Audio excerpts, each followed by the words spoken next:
This is the question asked in today's skillrack daily challenge. So we are given a string as an input and we have to take every two characters in the string. So the first two characters are A and E. So now we have to print all the characters present in between A and E. So the characters present in between A and E are A, B, C, D and E. So these are the characters present in between A and E. So this is a part of our pattern. Now we should consider the next two characters. So the next two characters in the input string are E and P. So again we have to print all the characters present between E and P. So E, F, G, H, I, J, K, L, M, N, O, P. So these are the characters in between E and P. So now again we should consider the next two characters of the input string. So the next two characters are P and D. So again we should start printing from P. So P, Q, R, S, T, U, V, W, X, Y, Z. So now we have reached the character Z and there are no more characters after Z. So in these cases we have to follow cyclic pattern. So the next character after Z is A. So after Z we continue from A and then B, C, D. So we have reached the character D. So this is the next part of our pattern. So now we have to concatenate all these three patterns. So that should be our expected output.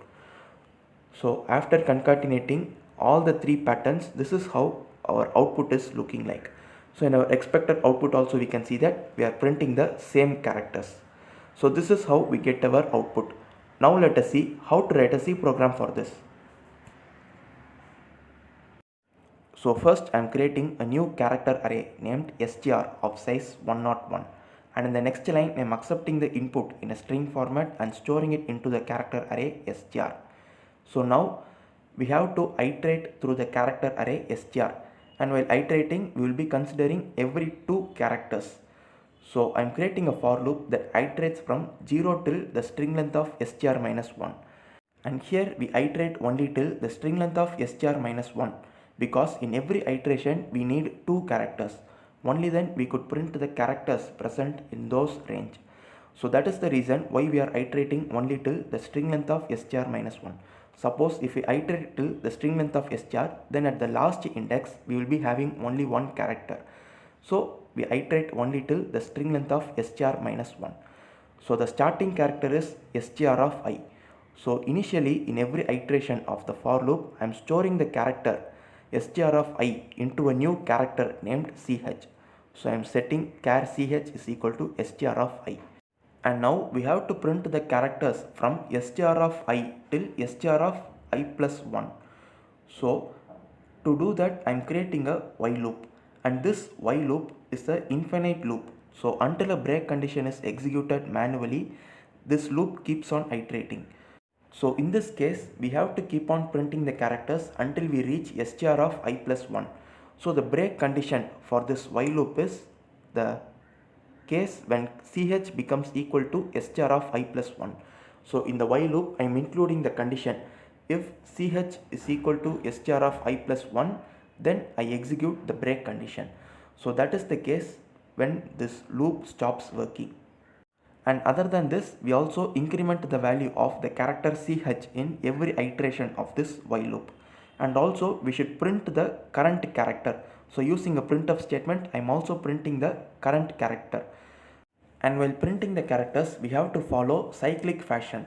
So whenever we are incrementing the character ch, we also need to check whether it is within the alphabets. So in every iteration, I am also checking whether the character is equal to z or not, because z is the last character and there are no more lowercase alphabets present after z. So if ch is equal to z, then I set ch is equal to a minus 1. So here I set a minus 1 because suppose if I set character ch is equal to a, in the next line I increment the value of ch. So the character a will be updated to b. So the next character after z would become b, but actually the next character after z must be considered as a. So that is the reason why I am setting ch is equal to a minus 1. So what happens is when we do like this, When ch is incremented after z, the next character would be a, and then again it would be incremented and it would become b. So like this we will be printing the characters in a cyclic fashion. So this is how we will be printing the characters to get our desired output. Now let us check our program with the sample test cases. So first I am giving the sample input 1,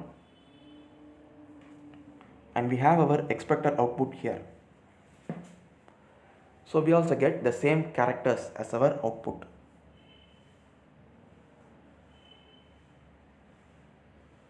And now let us check our program with the sample input 2.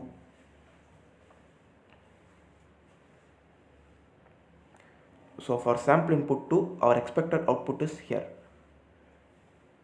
So we also get the same characters as our output. So this is the logic behind today's daily challenge. Thank you for watching.